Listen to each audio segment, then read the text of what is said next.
the Oregon uniforms for the upcoming 2020 season. It's an accessory to their numerous uniform combinations. Hi everyone, this is Will O'Toole, welcoming you again to another edition of Park Ridge Sports History. I'd like to thank you, as always, for allowing me to come into your home during this pandemic, where we talk nothing but sports history. And today, I will attack a little baseball, and I have a personal vent I want to get off my chest with baseball right now.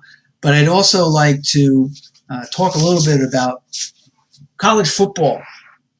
And that is that, unfortunately today, it was announced that the MAC, which is one of the bigger conferences that play college football, they're not, let's say, the Big Ten, they're not the Southeast Conference, they're not even the Pac-10, they're not even the Mountain West. They're kind of like in the middle there.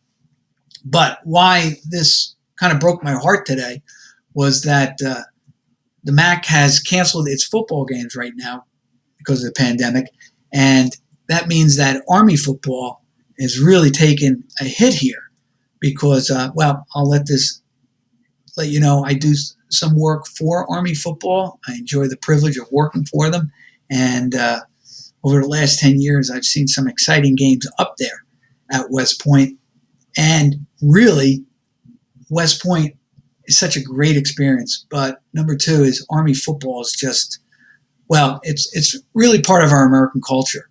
It's more than football. And with Army now having 5 games now have already been canceled for right now for the Army football season. 4 of them were with the MAC conference. Army is an independent, but it seems like they have a real allegiance with the MAC of late, and they play quite a few contests against the different MAC teams.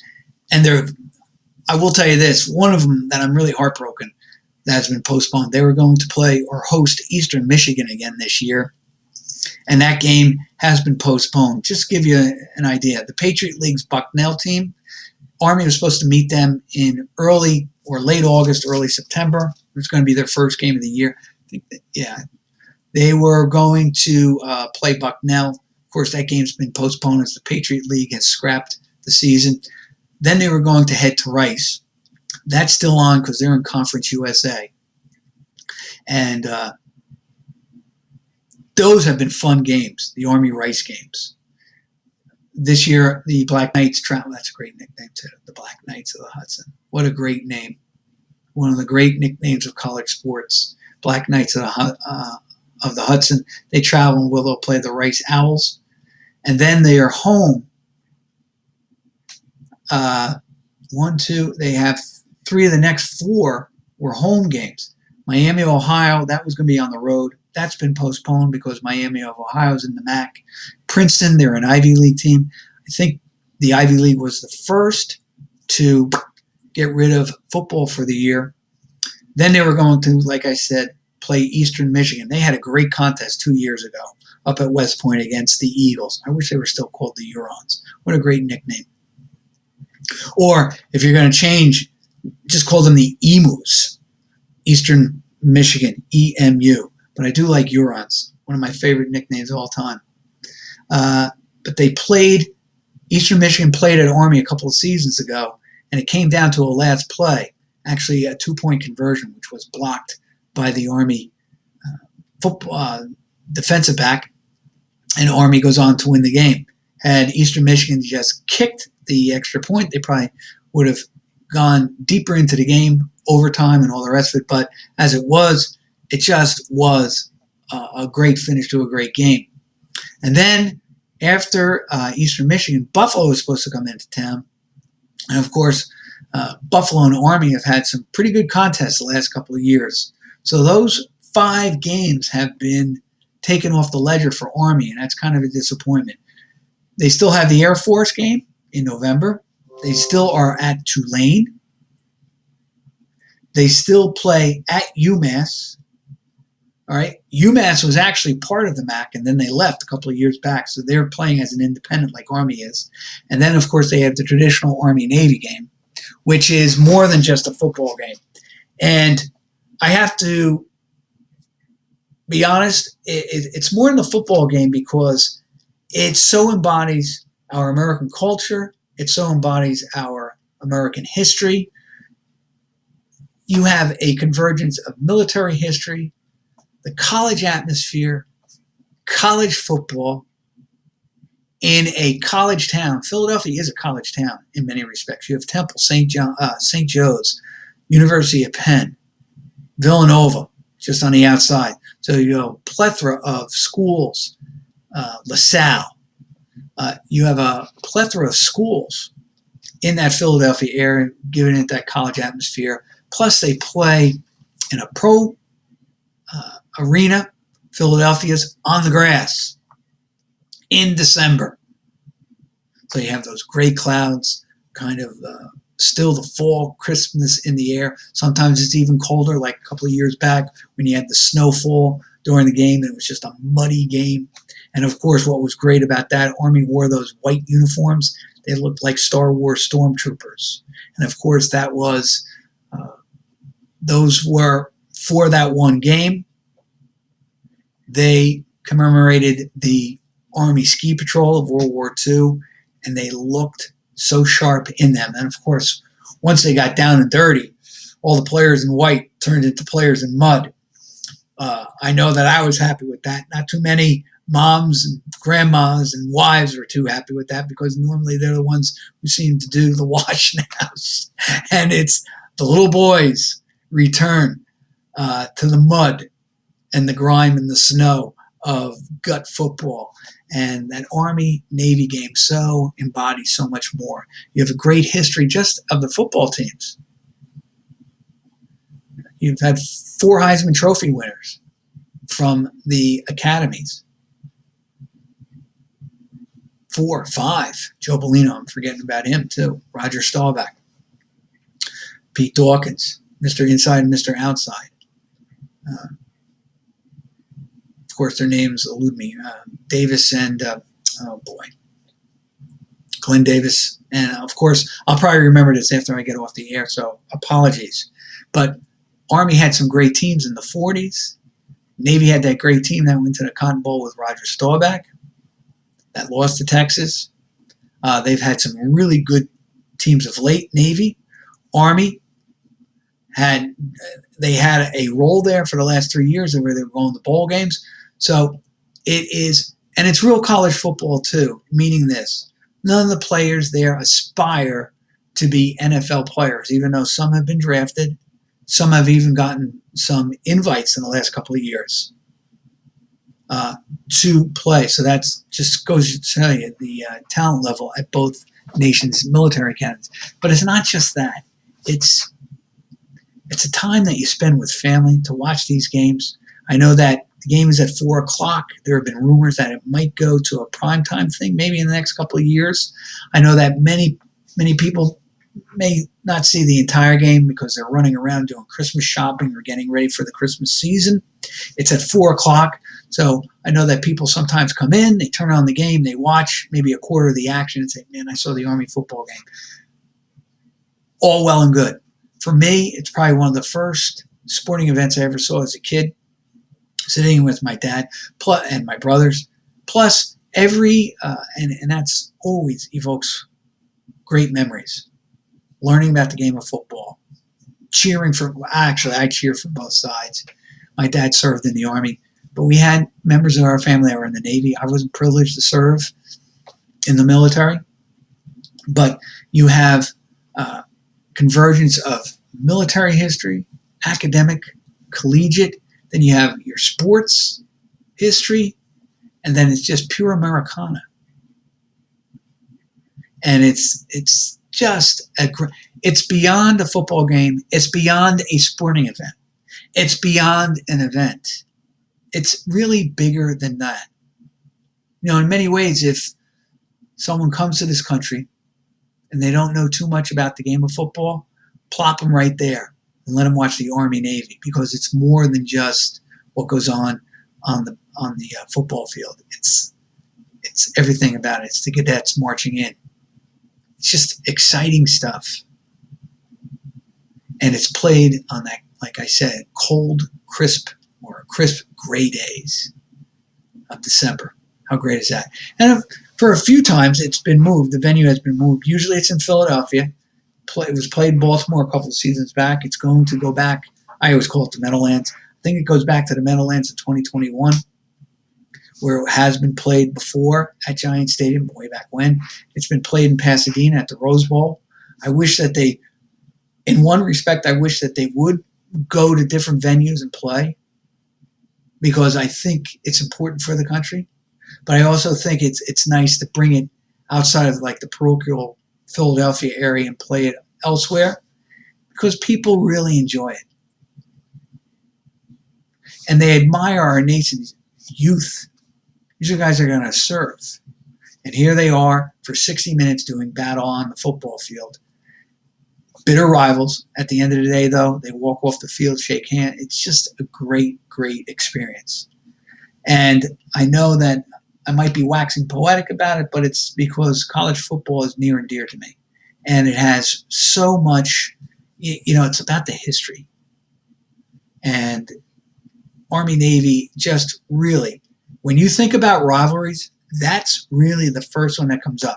Maybe people in the Big Ten country will say Michigan, Ohio State. Maybe in the South they'll say Alabama, Auburn, Tennessee, Georgia. Maybe Notre Dame will say USC and anybody else. But you say Army-Navy, and that clearly defines the word rivalry. So I'm hoping even this, that maybe a number of teams who have had games postponed, maybe Army can schedule games against them. Because I have looked, for the most part, and I'm going to double check this for next week, but Army has played almost every Division I program. Going way back. I believe they have played every Pac-10 team. They've played every Big Ten team. I think they're missing one SEC team, maybe two. I don't think they've played Ole Miss or Mississippi State, but I'll get back to that when I can. But they have played everybody, and they've played them anywhere. I mean, Army at Yankee Stadium is also an event. I would love to see maybe an Army-Navy game really be played at Yankee Stadium.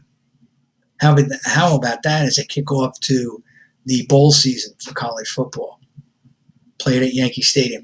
I've often said this. Yankee Stadium is the worst place to watch a football game, and it's still the best place to watch a football game, because it still has, and I know it's new Yankee Stadium, but it has, all these memories that just come up when anytime you see a college football game there. It's just a real nostalgic feeling. And that's what the sports time is, to bring back some of those memories. That's why I show the old baseball cards, or I talk on and on and on about way back when games. But you got to know your history to really enjoy the sports.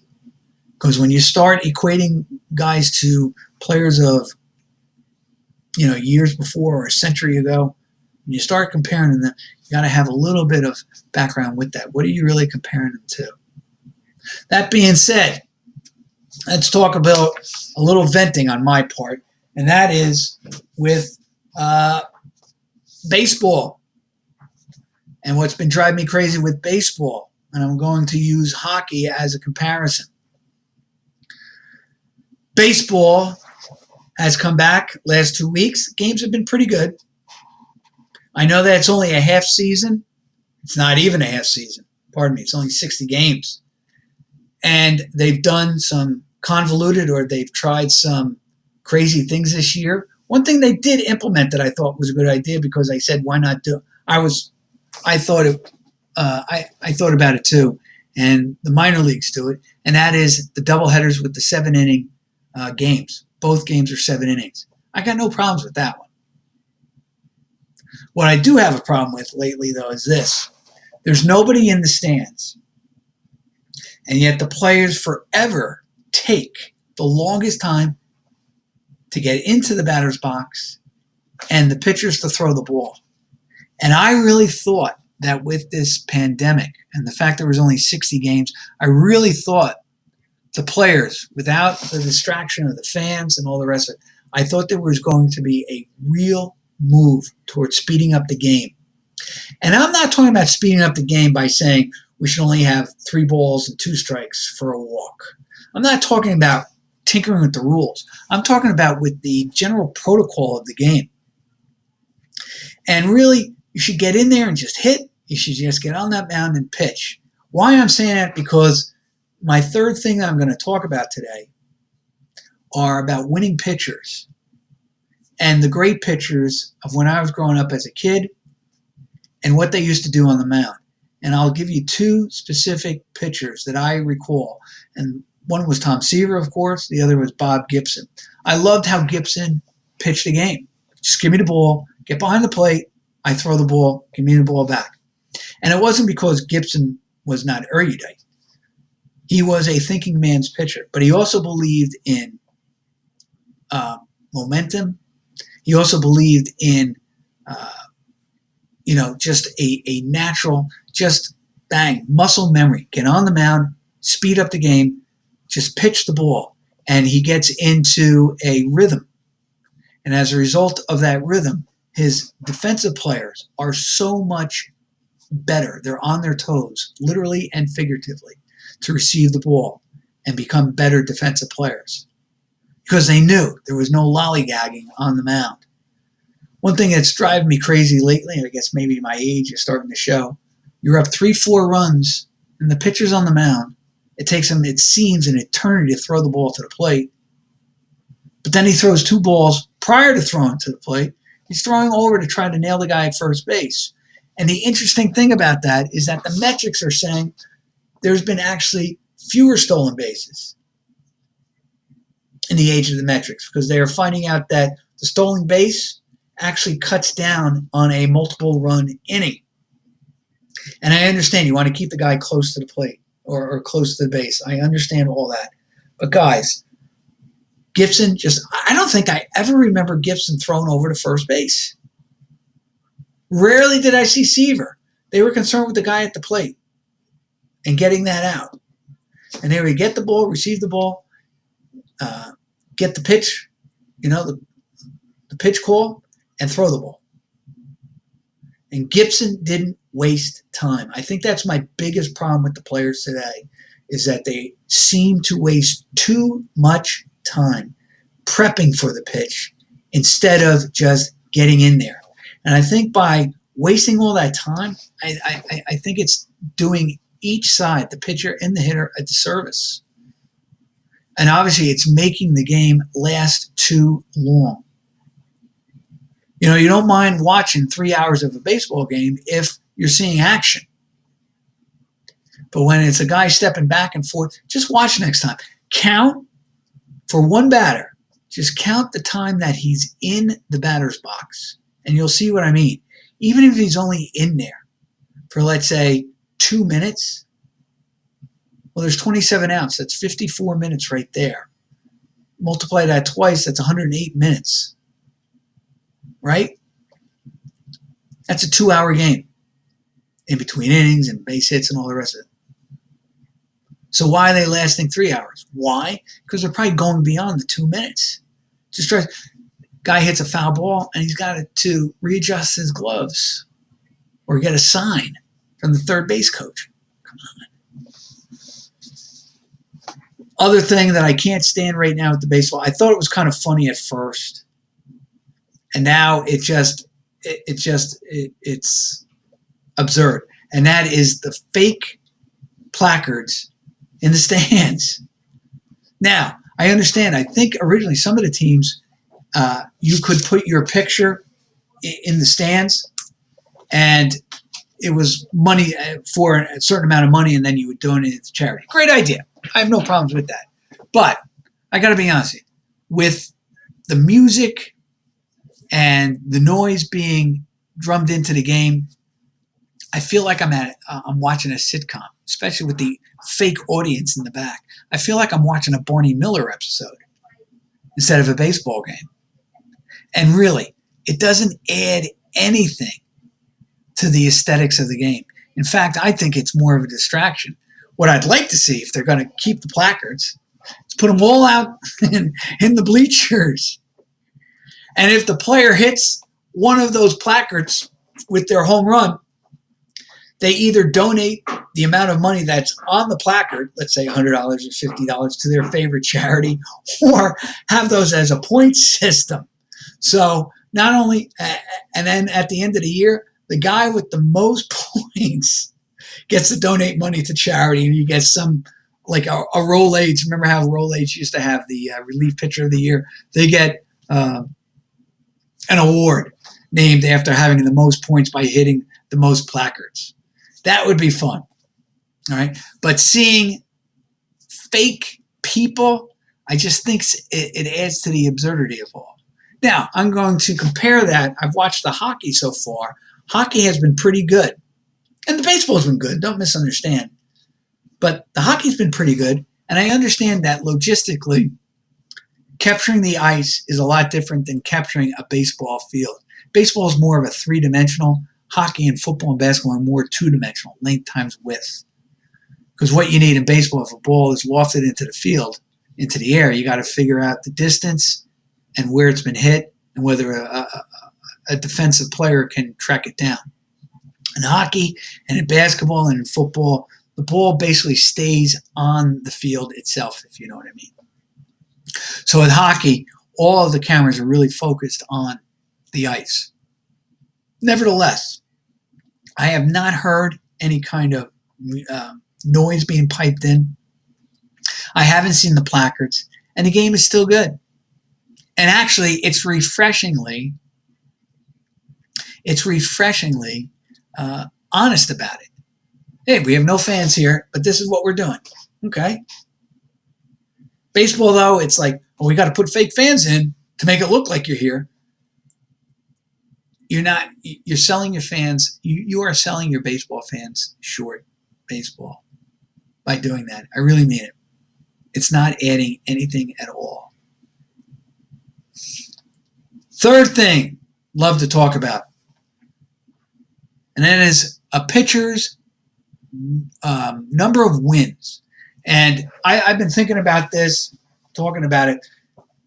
Last couple of years, the Cy Young, there's been some disagreements among, I guess, the writers against with baseball fans and the audience, and that is, and with the metric people, and that is the onus that we have given on the number of wins a pitcher has amassed in his career. And now there is thinking, a new philosophy saying that really, should we count wins in a pitcher's resume? So what I was thinking about this, okay, and I know I wasn't clear when I said it earlier. I had probably time to talk and think about this. All right, you can throw out the wins, and you can throw out the losses and say that's really not of the doing of the pitcher. But then really, the only things that you can really include in a pitcher's list of achievements or elements that are endemic to a pitcher are walks and home runs allowed, and the earned run average of those walks and home runs. Now, why do I say that? Because if you're not going to count wins and say that that's really a team achievement, when you think about it, so are hits. Because a pitcher really can't control whether a defensive player is getting to the ball or not, and whether they're able to field it. And here's what I mean. We all know who a great defensive shortstop is. Let's say it's Ozzie Smith. And then we have Joe Schmo as our other shortstop. We know that Ozzie's probably going to get to a higher percentage of balls that are hit at shortstop and to the right and left of him, because he was a great defensive shortstop. Meanwhile, just average Joe Schmo, he's not going to get to the balls that Ozzie Smith does. they're going to go through his base hits. So a pitcher really can't control the hits. So that whip that so many of the baseball metrics are big on, and all it means is how many hits and walks per inning does this guy allow? And of course, the less or the lower the number, the better, obviously. Now, you can't count then whip against the pitcher.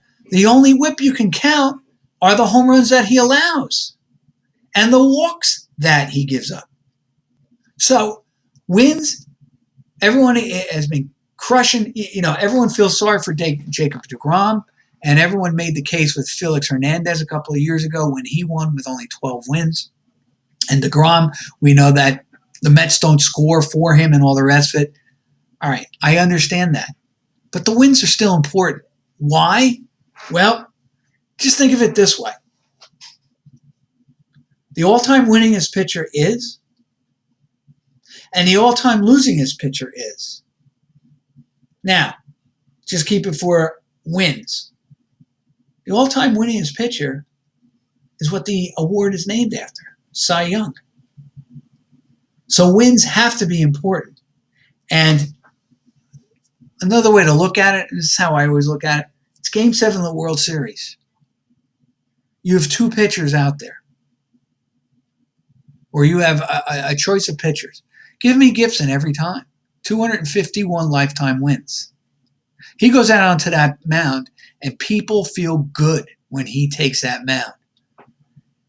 You get Joe Schmo, who's got 80 wins and 140 losses. Do you think the team feels that much more confident going out there, or Bob Gibson, or Tom Seaver, or Steve Carlton? So I think wins are a reflection of the pitcher's greatness, and yes, a reflection of the players behind him. But also, I think those players perform better behind him. I actually think it really shows a reflection of how great the players are behind him, or how they rise to the occasion when that guy takes them out. It's a psychological effect. And if wins aren't so important, then why, for the most part, in most selections of the Cy Young, have wins played an important part? All right, so here's my whole point. Do you know that there's only one? Well, I shouldn't say this. There are about 4 Cy Young Award winners who have a losing lifetime record. I was thinking about this with the wins. I said, who has the lowest winning percentage all time of any Cy Young Award winners? Now, I'm going to include the relief pitchers right now because, of course, with Rollie Fingers and Mike Marshall actually being the first relief pitcher, you could actually say, to win the Cy Young back in 1974 with the Dodgers. Relief pitchers have become more and more part of the Cy Young. And the funny thing is, the Cy Young Award winners, Sparky Lyle, Mike Marshall, Bruce Sutter, Rollie Fingers. I'm not going to put Steve Bedrosian in that. And the last one that I have here, I'm just doing this real quick as I'm going through this. The all-time losingest pitcher, though, of the Cy Young winner, or the one with the lowest winning percentage, guy by the name of Mark Davis, 1989 Cy Young Award winner for the San Diego Padres. He was a lifetime 51 wins and 84 losses. Now, he won his Cy Young on the benefit of his 44 saves that he amassed for the Padres that year. The interesting thing was he was 4-3. I think it was one of his 1 or 2 years that he was over 500. But he was never the same pitcher after that. That was like his high watermark. He won the Cy Young. He finished ahead of Mike Scott of the Astros, who had won it in 1986. Nevertheless, Davis was the pick, but he has a .378 winning percentage lifetime. Now, the starting pitcher with the lowest winning percentage of all time amassed 100 wins and lost 123. I always thought he was going to do better than he was. He also pitched for the Padres. a lefty, Randy Jones, would later go on. I think he finished his career with the Mets. But Randy Jones was 100 and 123. The year he won it with the Padres, he had 22 wins. All right. Just going through this, though, and to a certain extent, you can make this argument that there have been only 6 pitchers who have won 300 games in their career to win the Cy Young. Now, albeit some of them won in more than one. All right. But the very first winner to win 300 games and secure a Cy Young was none other than Warren Spahn. Of course, he has the most wins of anybody on the list. 363 wins lifetime. And remember, I was telling you about him when we were talking about expansion or teams moving from one city to the other. Spahn had 6 years in a row where he won 20 or more games. And at the age of 43, won 23 games. He was amazing. Amazing pitcher. So he won 363. He had a 609 winning percentage. Early Wynn also won 300 games. Actually, he won, I think, 308. Yeah, 308. Early Wynn. And then you have Tom Seaver with 311, Steve Carlton with 329, and Roger Clemens with 354. You know what the interesting thing is about this? When I love going through this, I'm always amazed at things. Like, I knew this, then I didn't know it, then I knew it again. And I was like, wow, I forgot I knew that. And that was Denny McLain actually tied Mike Cuellar in 1969. And why do I say this? Because I never realized, and then I did realize, and then I forgot about it, that McLain won 2 Cy Young Awards because he won in 68. I guess I've been so intent on giving so much credit to Mickey Lolich in 68 that you do forget he had an under 2 ERA and he won 31 games still. And he probably will be the last pitcher to win 30 or more games in a season for quite a while. We know it's not going to happen this year. But he tied Mike Cuellar. But here's one that really bothers me. And he's a great pitcher nonetheless. But I'm always amazed, no matter how many times I go back, it doesn't change, no matter what I can do.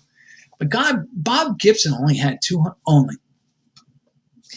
I think you baseball fans know what I mean by that. He only had 251 wins. And why I say that? Because think about these pitchers. Ferguson Jenkins, great pitcher, 284. Gaylord Perry. Oh, another one. I apologize. Gaylord also won 300. How did I forget him? Because he's one of my favorite guys all time too. Gaylord won 314 games and also 2 Cy Youngs. One in the American and one in the National. Also with the San Diego Padres, 1978. Those Padres, and amazing, okay? So you have Jenkins and Gaylord Perry, both with more wins. But here's the interesting thing. Tom Glavine only won 244 lifetime. Oh, one more. I apologize again. I'm going through this fast. How did I forget Greg Maddux, guys? 355 wins. All right, so there's 1, 2, 3, 4, 5, 6. I guess my point being is, hey, if you win 300 games, I guess the writers think an awful lot of you as well, too. Oh, boy. I can't believe I apologize for missing that one, too. But Maddux, 355. Glavine, 244. That is kind of amazing that Glavine only had 244. Kind of makes what Gibson did a little bit more understandable for me with 251 wins. Here's one I'll never understand. When Sutcliffe won the Cy Young, he was 16-1. And I'm wondering in the age of interleague play, whether they should also include Sutcliffe's record with the Cleveland Indians now as part of that Cy Young. Because when you think about it, he was 16-1 with the Cubs, led them to the National League East over the Mets in '84. Of course, they lost that dramatic 5th game to the Padres for the pennant. But because he has those he's 16-1, he actually has the highest winning percentage of any Cy Young Award winner. kind of, he gets traded so in Cleveland. I'll even give you that if I can find it. Here's what, if I can find it here. Sutcliffe in 1984. He was 16-1, as I said, but Sutcliffe has the highest winning percentage. But Sutcliffe in 84 was 4-5 with Cleveland. So his overall record is 20-6. Still good. Understandable how the National League and the American League want to separate and keep the records different. But you got to remember, the first 3 or 4 years, the Cy Young was one award. In fact, the first winner was Don Newcomb, 27-7 in 1956, followed by Bob Turley, a Yankee, who had a lifetime record of 101 and 85. And then, and Warren Spahn was in between them. And then it was followed by Early Win, Vern Law. And it changes, I think, in 63. I have it right here. Why am I not looking? Baseball Reference I'm using for this. And again, kudos to them. They are very good. In 63 and 64, 65, 60. No, it's not until 67 that the Cy Young Award is given to both leagues. I don't know. Must be the summer heat. I apologize out there. But the first winners, Newcomb, Spahn, Turley, Early Win for the White Sox, Vern Law for the Pirates, who was 20-9.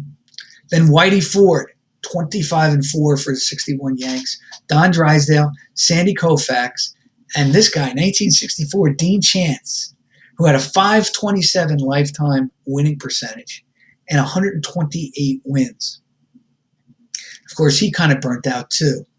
The guy who really rankles me the most, I shouldn't say rankles, but I'm always inspired to be uninspired, was the 67 winner, Mike McCormick for the Giants. And why? Because there is a guy on that Giants team who never won. And it seemed like he had his great seasons the same years that Koufax had his great seasons. And I'm talking about none other than Juan Marichal. And in 67, Marichal, Mike McCormick won 22 games for the San Francisco Giants. And actually, when I was doing this research, I had a feeling that the relief pitchers were going to be under 500. I actually thought it was going to be Mike McCormick who was going to be my answer as the losingest pitcher, or the one Cy Young Award winner who did not have a above 500 record or had the worst winning percentage of all time. But actually, McCormick had a .511 winning percentage, and that doesn't even make him the low. Obviously, it's not the lowest. It's Randy Jones. There's a couple other guys, though, that are lower than him who aren't relief pitchers.